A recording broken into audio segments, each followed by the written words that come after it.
Bienvenue dans cette vidéo consacrée à la chute des cheveux. La chute des cheveux, une des plaintes les plus fréquentes au comptoir, et pourtant, elle reste souvent mal comprise, mal orientée, mal prise en charge.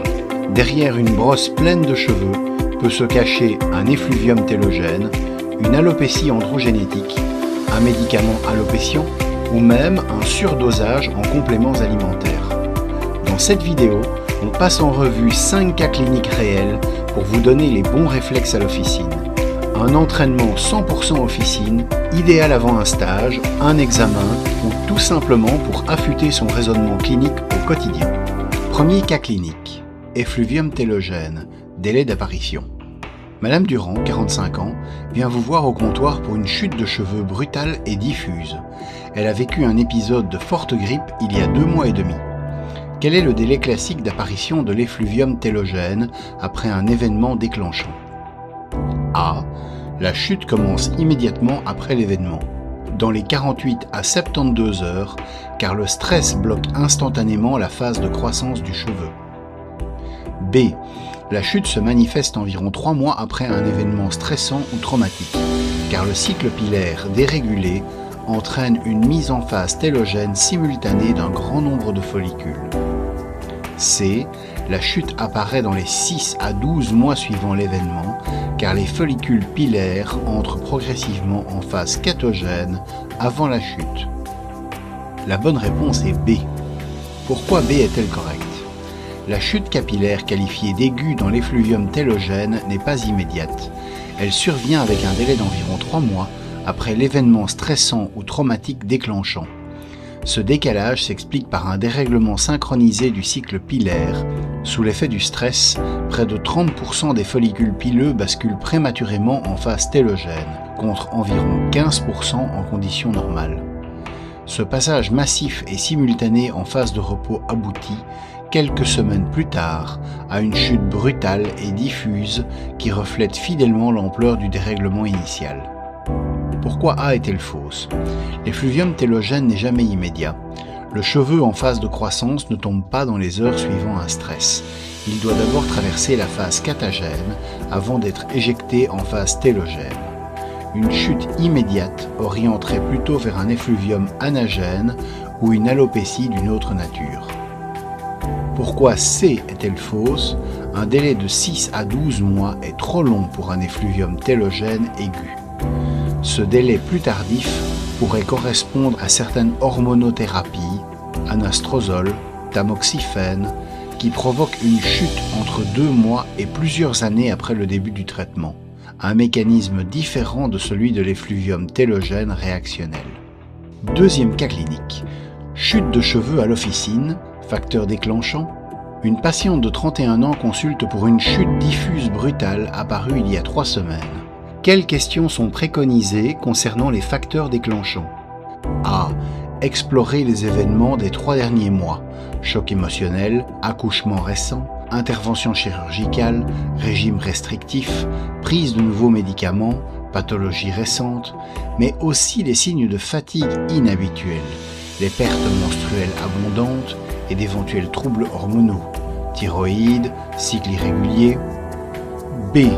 Uniquement demander si elle a récemment changé de shampoing ou d'après-shampoing, car les agressions cosmétiques sont la première cause de chute aiguë diffuse.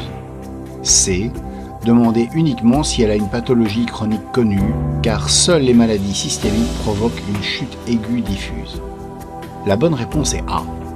Face à une chute diffuse brutale chez une femme jeune, un interrogatoire ciblé sur les 3 derniers mois est indispensable pour identifier un éventuel facteur déclenchant.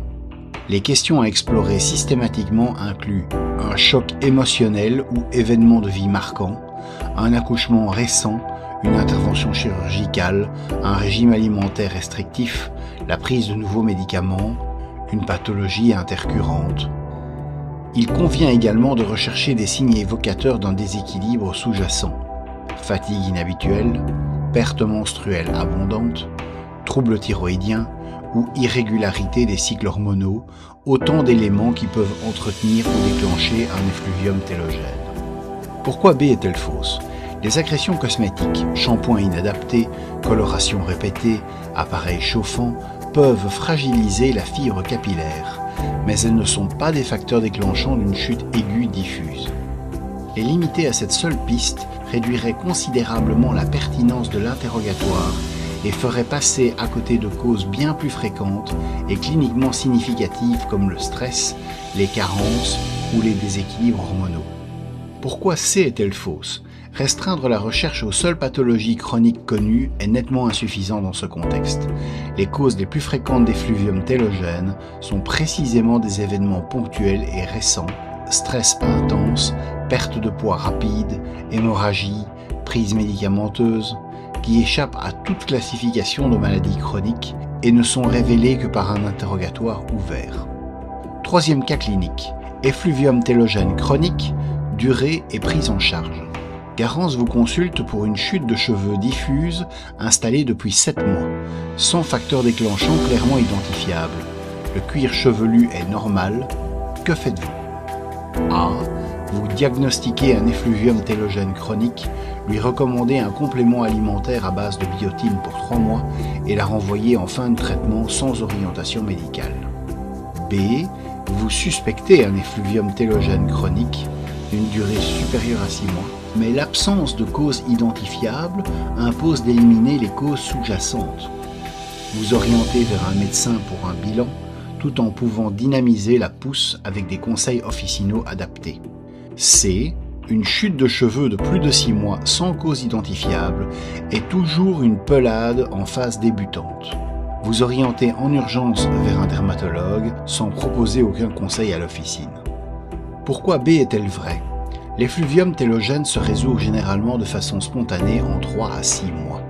Lorsqu'il persiste, au-delà de 6 mois, on parle souvent d'effluvium télogène chronique, forme dont la guérison reste le plus souvent spontanée, mais qui impose de rechercher activement une cause sous-jacente non résolue. En parallèle, des mesures officinales ciblées peuvent être proposées pour dynamiser la repousse et soutenir le follicule pileux durant cette phase prolongée.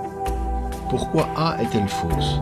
Face à un effluvium télogène chronique, l'absence de bilan étiologique constitue une erreur clinique significative. De nombreuses pathologies systémiques peuvent entretenir ou aggraver la chute. Hypothyroïdie, anémie ferriprive, insuffisance hépatique ou rénale, syndrome lymphoprolifératif ou carence nutritionnelle sévère. Ces causes ne peuvent être ni identifiées ni traitées sans investigation médicale appropriée, et leur persistance compromet toute tentative de prise en charge capillaire à l'officine. Pourquoi C est-elle fausse ? La pelade se distingue nettement de l'effluvium télogène par son aspect clinique caractéristique. Elle se manifeste par des plaques chauves, rondes, bien délimitées et localisées, et non par une chute diffuse généralisée. Confondre les deux tableaux constituerait une erreur diagnostique. Par ailleurs, une orientation en urgence sans aucun accompagnement officinal serait disproportionnée face à un effluvium télogène chronique, dont la gestion associe bilan médical pour éliminer les causes sous-jacentes et soutien à la repousse à l'officine. Quatrième cas clinique. Chute chronique diffuse avec antécédents familiaux. Monsieur Ferrand, 42 ans, présente une chute diffuse installée depuis 8 mois. Son père et son grand-père ont tous les deux développé une calvitie précoce. Cuir chevelu normal, quelle est la conduite à tenir ? A. Lui proposer immédiatement un complément alimentaire à base de fer et de vitamine D pour 6 mois, sans orientation médicale, car les causes familiales de chute de cheveux relèvent toujours de carences héréditaires. B. Lui conseiller d'arrêter tout produit capillaire et laisser évoluer la situation pendant 1 an, car les alopécies familiales se stabilisent spontanément dans la plupart des cas. C. Suspecter une alopécie androgénétique, la forme la plus fréquente de chute de cheveux, liée à une sensibilité génétique aux hormones androgènes, et conseiller une consultation médicale pour confirmer le diagnostic et envisager un traitement médicamenteux approprié. La bonne réponse est C. Le tableau clinique de M. Ferrand, chute diffuse évoluant depuis 8 mois, cuir chevelu sain, antécédents familiaux paternels de calvitie précoce, oriente fortement vers une alopécie androgénétique. Il s'agit de la forme d'alopécie la plus fréquente chez l'homme, résultant d'une prédisposition génétique à la sensibilité des follicules pileux à la dihydrotestostérone, DHT, qui entraîne leur miniaturisation progressive. Une consultation médicale s'impose pour confirmer le diagnostic et discuter l'instauration d'un traitement validé, minoxidil topique ou finastéride par voie orale, donc sur ordonnance, idéalement avant que la perte folliculaire ne progresse vers des stades plus avancés. Pourquoi A est fausse? L'alopécie androgénétique n'est pas une maladie de carence, mais une condition d'origine génético-hormonale. Une supplémentation en fer ou en vitamine D est sans effet sur son évolution, ces micronutriments n'étant indiqués que lorsqu'une carence biologique est objectivement documentée. Par ailleurs, gérer ce tableau sans orientation médicale priverait M. Ferrand d'un accès au seul traitement ayant démontré une efficacité capillaro-conservatrice dans cette indication, notamment le finastéride, qui est également disponible uniquement sur prescription. Pourquoi B est-elle fausse? Contrairement à certaines formes d'effluvium télogène, l'alopécie androgénétique ne se stabilise pas spontanément. En l'absence de traitement, elle évolue de façon progressive et prévisible par des stades successifs. Si le minoxidil et le finastéride peuvent ralentir la progression même à un stade avancé, leur efficacité est d'autant plus marquée qu'ils sont instaurés lorsque les follicules sont encore actifs et que la miniaturisation n'a pas atteint un stade irréversible. Attendre 1 an sans intervenir revient donc à laisser progresser inutilement une perte que l'on aurait pu freiner. 5e cas clinique. 3 vigilances supplémentaires. Quelles sont les 3 questions complémentaires que le pharmacien doit toujours poser, quelle que soit la situation identifiée? A. Le patient a-t-il une mutuelle? Est-il végétarien? Quelle est sa couleur naturelle de cheveux? B. Le patient a-t-il des animaux domestiques? Vit-il en ville ou à la campagne? Combien d'heures dort-il par nuit? C. Poursuit-il un traitement médicamenteux, avec identification d'un éventuel médicament alopécion, intervention pharmaceutique et déclaration de pharmacovigilance? Prend-il des compléments alimentaires? Vérification d'un possible surdosage en vitamine A, du zinc ou du sélénium en cas de cumul? Est-il exposé à un toxique? Éviction et consultation des matières recommandées? Pourquoi C est-elle vraie? Au-delà des facteurs déclenchants classiques, 3 axes de questionnement complémentaires sont indispensables dans l'interrogatoire d'une chute de cheveux. Les médicaments potentiellement alopécients, certains traitements en cours peuvent être directement responsables de la chute. Une intervention pharmaceutique, un signalement en pharmacovigilance et un retour vers le prescripteur s'imposent alors. Les compléments alimentaires, leur prise doit être systématiquement recherchée, car un surdosage en vitamine A, en sélénium ou en zinc peut potentiellement aggraver ou induire une chute capillaire. L'exposition à un toxique, environnemental ou professionnel, elle impose une éviction immédiate de la source et une consultation médicale pour bilan. Merci d'avoir suivi cette vidéo, à très bientôt.